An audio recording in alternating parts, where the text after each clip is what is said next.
नमस्कार दोस्तों, स्वागत है आपका हमारे चैनल दृष्टि स्टडी पॉइंट में। आज की कहानी है 40 की उम्र, जो कि रामधारी सिंह दिनकर के द्वारा लिखी गई है। कहानी को पूरा सुनिएगा और आपको कहानी अगर पसंद आए तो लाइक जरूर करें।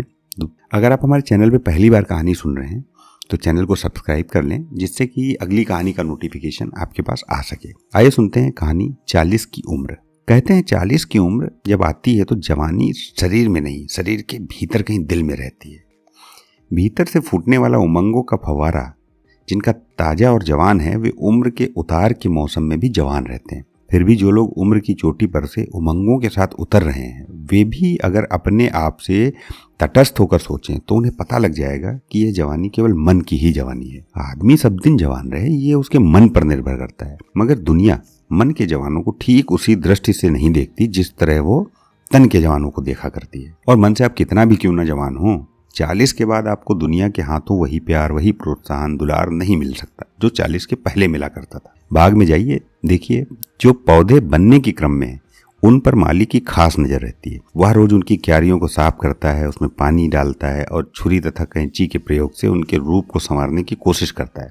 पौधे जरा अल्लड़ होते हैं, वे कभी इस बाह में फैलकर इधर के पड़ोसी को छेड़ते हैं और कभी उस बाह फैलाकर उधर के पड़ोसी को, मगर माली उनके सभी नाजों को मोहब्बत की नजर से देखता है और झिड़कने के बदले वह उन्हें पुचकार कर ही ठीक करता है। लेकिन क्या बने हुए वृक्ष भी इस मोहब्बत और पुचकार की आशा कर सकते हैं? देखिए ना उसकी सरपट बनी हुई क्यारियों को। मालूम होता है वर्षों से ना तो खुरपी के होंठ से सुधा छलकी है और न ही घड़ों के मुख से संजीवनी। बेचारे बने हुए वृक्ष पहले ही जो कुछ पा चुके हैं, अब उसकी कीमत अदा करना इनका काम रह गया है। ये आम के पेड़ हैं, पानी अब इन्हें उतना ही मिलता है जो वर्षा के दिन में आन गिरता है, और अमृत भी उतना ही पी सकते हैं जो चांदनी के कोष में इनके हिस्से का है। हर भोर और शाम माली इनकी ओर भी देखे, इतनी उसे फुर्सत कहाँ। माली की नजर से इनकी नजर अब केवल माघ और फागुन के महीने में मिलती है, जब यह देखने का समय आता है कि आमों में मंजर आए हैं या नहीं, यानी इस साल यह मजदूर फल देने वाला है या नहीं।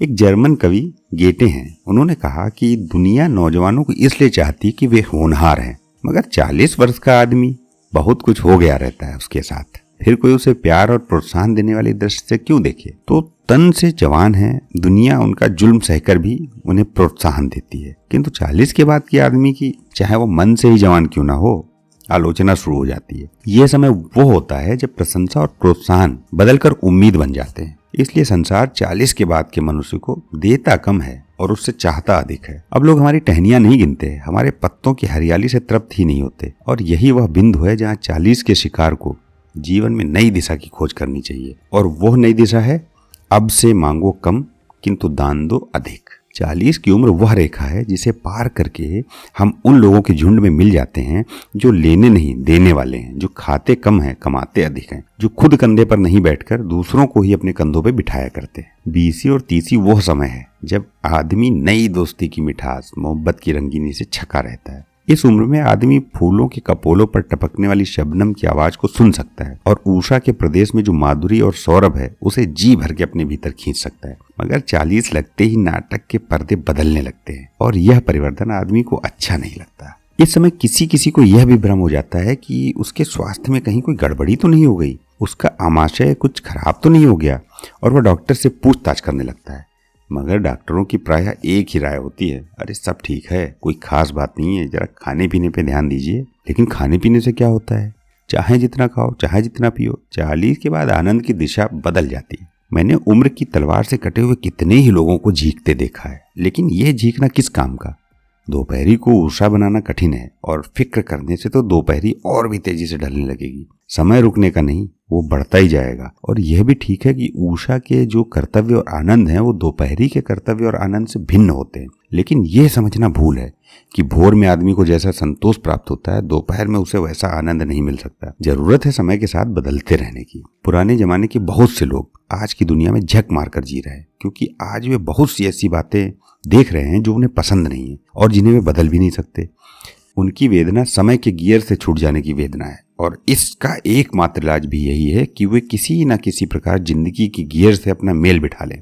मेल बैठ जाने पर कोई दिक्कत नहीं होती। इसलिए अपना तो विचार यह है कि घड़ी की सुई जब 40 पर पहुंचे तब आदमी को उदास नहीं होना चाहिए और न ही सुई को नकली तौर पर पीछे ही ले जाने की कोशिश करनी चाहिए। जिसे हम मन की जवानी कहते हैं, वह उम्र को कोड़े मारकर हाँकने की कला का नाम नहीं, उम्र के साथ हमारे शरीर और मन में जो परिवर्तन होते हैं उनका प्रसन्नता पूर्वक साथ देने के लिए दिमाग को राजी करना ही मन की असली जवानी है। साथ तो देना ही पड़ता है। अब बात रह जाती है दिमाग तलखी के साथ साथ देता है या मौज के साथ। जिसने मौज के साथ साथ दिया उसे पछताने की जरूरत ही नहीं होती। सच पूछिए तो 40 की उम्र में आकर भी जिंदगी नई ढंग से शुरू की जा सकती है। बल्कि यूँ कहना चाहिए कि जिंदगी असल में यहीं से शुरू होती है, बशर्ते कि हम उसके लिए तैयार हों। कल तक हमने जो कुछ भी संचय किया है आज से हमें उसे खर्च करना चाहिए। 40 के पहले तक दुनिया हमारी पीठ पर इसलिए अपना हाथ दिए थी कि अपने समय में पहुंचकर हम भी आने वाली पीढ़ियों को पीठ पर अपना हाथ रखें। पहले हमने जो आशीर्वाद अर्जित किया है अब हमें उसे विसर्जित करना होगा। हम पुत्र थे, हम पिता हो गए। पिता का धर्म मांगना नहीं बल्कि अपने आप को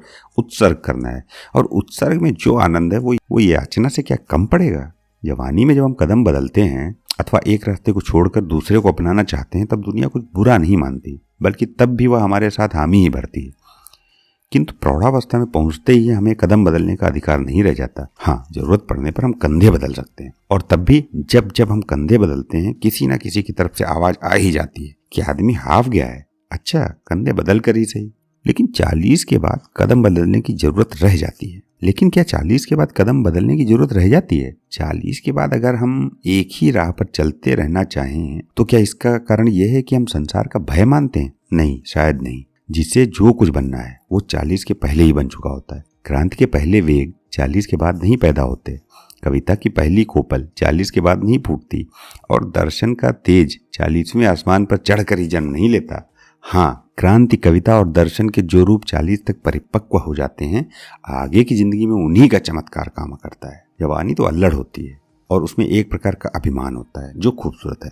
मगर 40 में भी एक तरह का भाव है जिसे हम अहंकार या अभिमान कह सकते हैं। एक बार 40 वर्ष के आदमी ने अपने सभी डिग्रियों को जला डाला। उसने सोचा अब इन प्रमाण पत्रों को कहाँ तक ढोता भी हूँ। ये डिग्रियां जिसे सौरभ का गूंगा प्रमाण है, क्या वह सौरभ मेरी सांसों में नहीं रम चुका है? क्या अभी भी मुझे चिल्ला चिल्ला कर कहते रहना होगा कि मैं कॉलेज भी गया हूँ, स्कूल में भी पढ़ा हूँ? एक तरह से समझिए तो 40 की उम्र निराशा और उदासी की सूखी घड़ी न होकर आशा और उल्लास की नई बरसात है। जो घटा अपनी रंगीनियों के साथ आकाश के कोने कोने में आनंद से मंडरा रही थी अब वह बरसने वाली है। यह वो मौसम है जब आम में फल लगते हैं और पककर तैयार होते हैं।